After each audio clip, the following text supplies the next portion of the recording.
بابا جی کی وصال کے بعد میں نے چلیسوے کا ختم دعایا.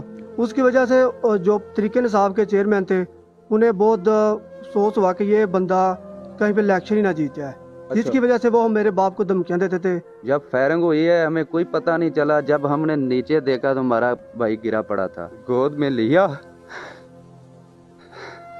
تو بھائی نے کہا کہ میرے دل پہ گولی لگ گئی. میں اور بھائی نے جب اسے اٹھایا گود میں بٹھایا تو بھائی نے کہا اللہ اکبر لا الہ الا اللہ محمد رسول اللہ, اور بھائی فوت ہو چکا.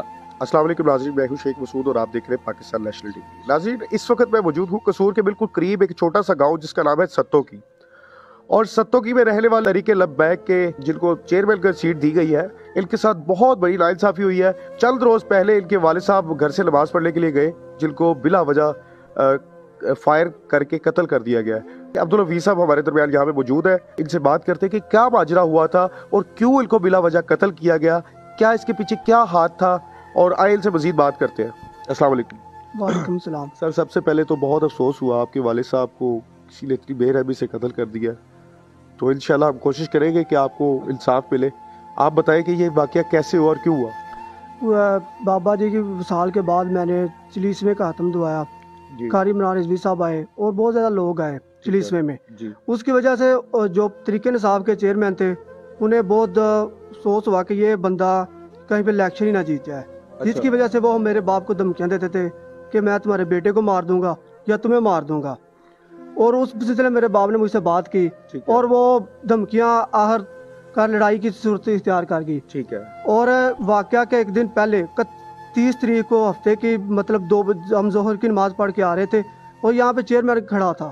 اس نے ابو کو بلایا اور گالیاں دینی شروع کر دی, اور ابو نے اسے کہا کہ بھائی آپ آرام سے بولیں, جو بات ہم سے سیدھی کریں, ہم گالیاں نہ نکالیں. اس نے پھر نکالی اور ابو نے پھر اسے آگے سے جواب دیا, اور اس نے اپنے باڈی گارڈ کو کہا کہ اسے گولی مار دو, تاکہ پورا گاؤں یہاں پر موجود تھا.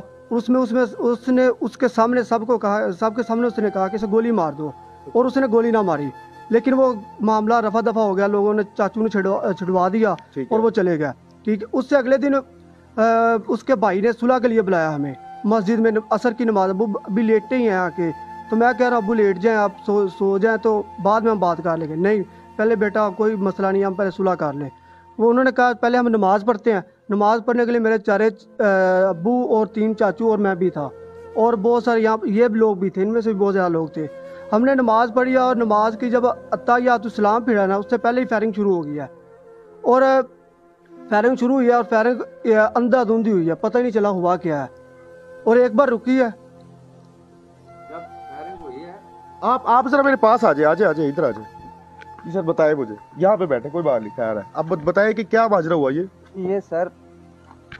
جی ہم جو نا نماز پڑھنے کے لیے جو صلح کرانے کے لیے آئے بندے, حافظ نہیں میں اس کا بھائی ہے, اس نے کہا کہ ہم صلح کر لیں. اس وقت سے عصر کی اذان ہونا شروع ہو گئی. بھائی نے کہا کہ پہلے نماز پڑھ لیتے ہیں, بعد میں ہم صلح کی بات کر لیتے ہیں بیٹھ کے. ہم جماعت کے ساتھ نماز پڑھنے لگے. جماعت کھڑی تھی, اتحیات میں بیٹھے تھے, تو فائرنگ ہونا شروع ہو گئی. اس کا بھائی جو نعیم تھا وہ باہر چلا گیا. اس نے فائرنگ یعنی کہ ہمیں کہا کہ آپ یہاں رکیں, میں ان کو رفع دفع کر کے آتا ہوں, آپ یہاں مسجد میں بیٹھے. ہم چاروں بھائی رہ گئے وہاں. ٹھیک ہے جی.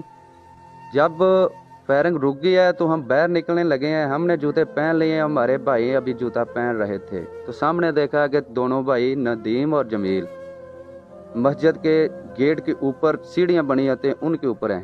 اچھا. جب ہم نے ان کو دیکھا ہے ہم ہکے بکے رہ گئے. ہم یوں سائڈ پہ ہوئے ہیں, انہوں نے فائرنگ کرنا شروع کر دی ہے. اچھا.